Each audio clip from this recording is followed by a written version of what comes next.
Всем доброй ночи. Я хочу подарить своим зрителям один очень необычный, очень уникальный, интересный ритуал. Я уже говорила о том, что такое сон, точнее сновидение. Когда мы засыпаем, в состоянии глубокого сна наша душа выходит в астральный мир и путешествует там. Мы часто встречаем там своих близких, родных, ушедших, и живых, и тех, которых мы знаем, и тех, которых мы не знаем. Нам может сниться все, что угодно и кто угодно. Это астральный мир, астральное путешествие, и мы там встречаемся с их душами. Когда человека кто-то будет, то за пару мгновений душа возвращается обратно, и человек просыпается. Когда за человеком гонятся определенные астральные сущности, которых очень много, да, в этих астральных мирах, то душа убегает в тело. Это единственное безопасное место, где он может спрятаться. И поэтому у нас бывает ощущение иногда, что мы падаем из обрыва где-то куда-то, сразу вздрагиваем и просыпаемся. Это как раз те моменты, когда наша душа падает в наше тело. Но нам кажется, что мы упали с обрыва. Сон весьма интересная часть жизни человека. Во сне мы летаем, во сне мы чувствуем даже запахи, ощущаем, как в реальности людей. Очень много бывает вещих снов за жизнь человека. Много бывает снов, которые всю жизнь запоминаются.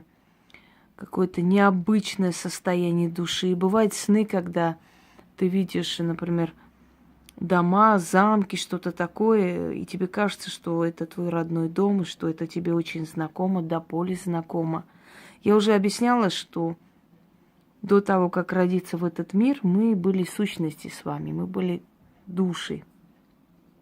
Вот точно так же, как нам иногда виднеются они, да, являются. Может быть, когда-то, много веков назад, мы с вами кому-то являлись, когда были еще душой. Память души сохраняется глубоко в подсознании. Поэтому иногда нам кажется, что мы были в этих местах. Это дежавю называется на языке психиатров. Повторные картины.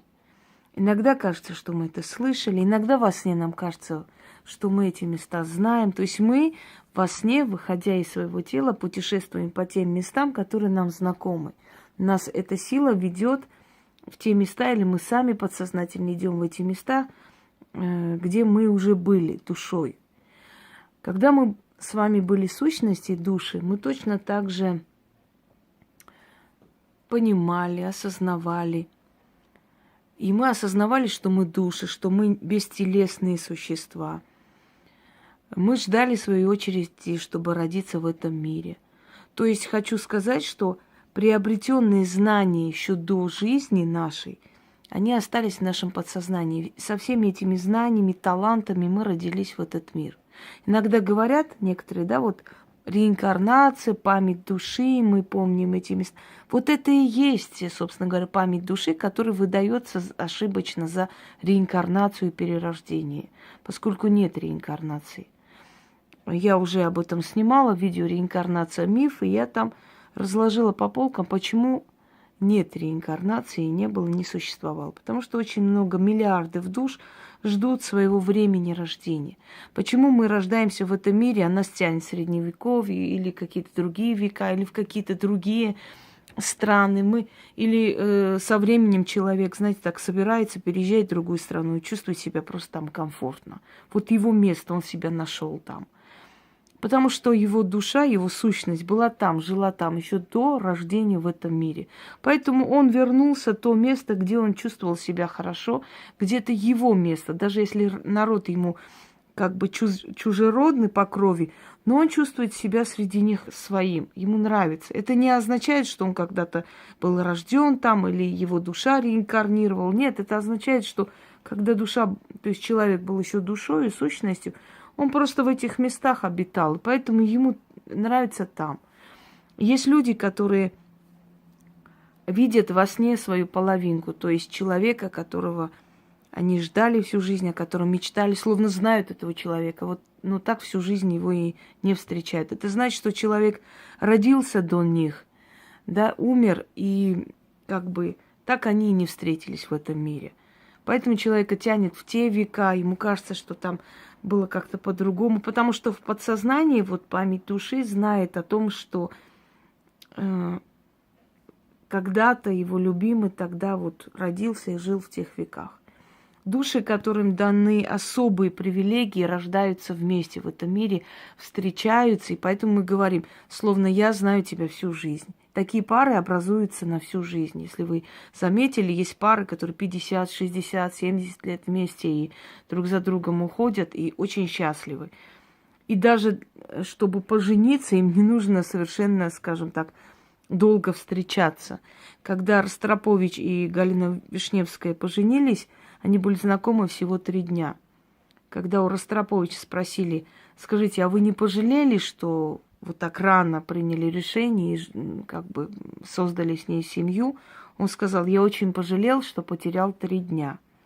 Понимаете, вот это и говорит о памяти души, это говорит о том, что существует духовный мир, что существует иной план, что существует тонкий план, что существует не просто сновидение, а жизнь в этих сновидениях и путешествие души по этим сновидениям. Когда человек засыпает в состоянии глубокого сна, выходит его душа вместе со стражником, с некой силой, которая сопровождает его по этим астральным мирам и возвращает обратно в тело. Люди говорят, самая благословенная смерть – это уснуть и не проснуться. А на самом деле это самая страшная смерть, потому что душу человека не пустили обратно. И он будет долго мучиться и не понимать, что он умер и ушел. Потому что он будет стремиться вернуться в свое тело, а тело уже умерло и захоронено. Понимаете? Так что это самая страшная смерть, а не хорошая смерть. Почему сопровождает эта сила? Потому что эта сила имеет определенный четкий план. Человек должен жить столько лет в этом мире, поэтому до этого нужно делать все, чтобы он возвращался в свое тело все время. То есть эта сила следит за тем, чтобы человек вернулся в свое тело. Если он не будет сопровождать, то человек может остаться в этих мирах, он может там запутаться, его могут поймать и не пустить. Именно поэтому эти всякие выходы в астральные сферы, да, вот это баловство всем этим очень чревато и опасно, потому что когда душа сама выходит, стражника может не быть рядом. Потому что у стражника есть определенная функция сопровождать душу в то время, когда согласно правилам мироздания, душа вправе выйти и как бы путешествовать по этим мирам. А когда нету такого права, когда это самодеятельность, когда это желание воля самого человека, то этой силы сопровождающей может не быть. И человек, вернувшись с этих астральных путешествий, может вернуться психически неуравновешенным, уже искалеченным, может вернуться совершенно другим человеком, а может не вернуться. А может вернуться неполноценным, и его душа все время будет в таком, знаете, состоянии между миров, а это уже сумасшествие, это уже очень страшные последствия искалеченности внутреннего мира из-за вот таких вот глупых экспериментов. Поэтому не стоит, не зная, да, всю эту систему, туда лезть. В данный момент я хочу вам подарить ритуал, если вы желаете сниться любимому человеку, если вы желаете, чтобы он по вам тосковал. Для чего это делается? Если человек действительно к вам неравнодушен, но что-то мешает ему осознать это, то вот эти сны с вашим присутствием, его натолкнут на мысль, что он без вас жить не может.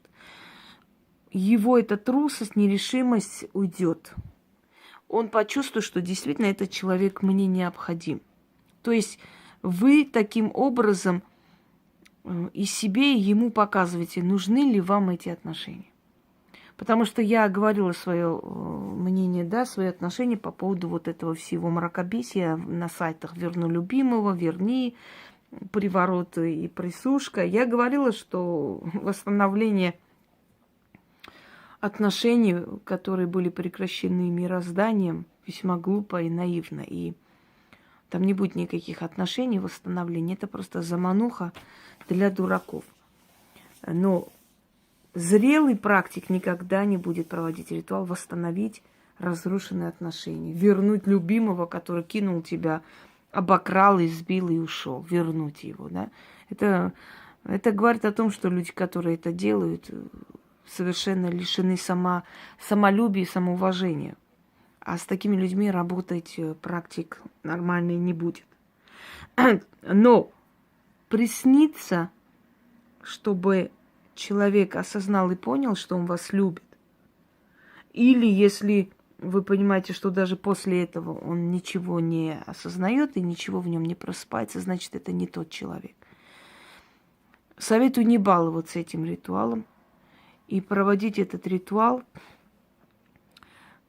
только для того, чтобы, собственно говоря, присниться любимому человеку или присниться человеку, от которого вам нужен ответ. То есть это не только любовная магия. Это, скажем, можно применить и в случае, когда вы хотите понять человека. Присниться ему, встретиться во сне и понять его, спросить, узнать, что он хочет от вас. Вам нужно будет взять 2 красные свечи, красную ткань, фотографию человека. На фотографии красными чернилами, то есть красной ручкой, написать то, что вы хотите узнать от него. Или то, что вы хотите внедрить ему в мозг. Например, скучай по мне, позвони мне, приходи ко мне, там, сделай то-то для меня и так далее. И вам нужно поставить на стол полусладкое вино. То есть, полусладкое. Полусладкое красное вино. Красное или черное вино еще бывает из черного винограда. Вино оставляйте на столе. Свечи можно потушить. Фотографии, завернутые в красную материю, положить под подушку. И вы должны спать одни. Если вы будете рядом с кем-то спать, или с ребенком, или, естественно, с супругом, я даже не знаю, если вы на любимого проводите с супругом спать, как-то не очень этично. Но если у вас есть такой любимый, такой вариант, то вам нужно спать отдельно. И вы обязательно ему приснитесь. Он может вам присниться, может нет, но вы ему приснитесь. Через некоторое время люди, которым я давала этот ритуал, говорили, что мужчины в страхе звонили и говорили: скажи, ты точно не ведьма, ничего на меня не делаешь, а то ты мне снишься каждый день, как живая, как рядом сидишь. Бывают такие моменты, когда мужчина чувствует, это не просто сон, когда он чувствует ваш запах, касается вас. То есть он может открыть глаза, и ему покажется, что ты стоишь и смотришь на него. Он реально вот в этой эйфории, в этом состоянии между явью и сном не может понять, что на самом деле происходит с ним. То есть он не понимает, что творится, от чего это происходит, но это происходит. То есть если несколько раз провести этот ритуал и сниться человеку периодически, да, в конце концов он не выдержит. И если он вас любит, он обязательно даст об этом знать и о себе. Если вы хотите чистоту эксперимента, то мой вам совет ему об этом не говорить. Пусть он об этом не знает, что вы что-либо проводили. Просто есть женщины, которым нравится обязательно говорить, им кажется, что им добавляет это, я не знаю, как-то чести больше добавляет, или они этим хвастаться хотят. Это глупо. Свои секреты, тайны, привлекательности, притягательности разглашать не нужно. Это, как говорят, секрет фирмы. На этом и все держится. Итак, красное вино сладкое, 2 красные свечи, которые должны быть потушены после того, как прочитали. Красная материя, фотографии человека. На обратной стороне фотографии красной ручкой написать все, что вы требуете от него. Прочитать 6 раз и лечь спать. Фотографию завернуть в ткань, положить под подушку. Вино оставить на столе. Утром можете вылить. Это вам как откуп тем силам, духам, которые придут ночью, чтобы помочь вам, чтобы вы снились этому человеку. Естественно, вы это проводите перед сном. Я думаю, что и так понятно. В любое время перед сном. Как вы собрались спать, тогда и проводите, хоть под утро. Итак, сквозь врата темные душа моя пройдет, сквозь тьму и царство сна. Я обращаюсь к духам первородным с мольбою. О силы древние, всемогущие, вездесущие, соедините мою душу с душой, имя, дыхание с дыханием. Пусть я приснюсь ему, и его душа наполнится тоскою по мне.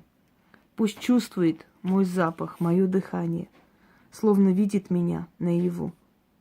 О царство сна, направь своих духов мне на подмогу. Скажу я 6 древних слов, и через те 6 слов воля их будет в моей власти, и желание мое исполнится. И приснюсь я, имя человека, как и желаю. Да будет так.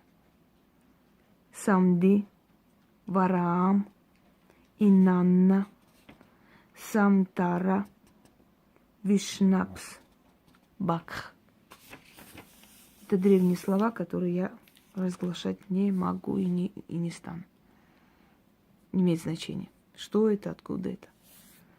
Просто произносить. Итак, 6 раз читать этот заговор, потушить свечи, оставить вино на столе, завернуть красную материю, его фотографию, на котором на обратной стороне вы уже написали, что от него хотите, положить под подушку и лечь спать. Всем удачи!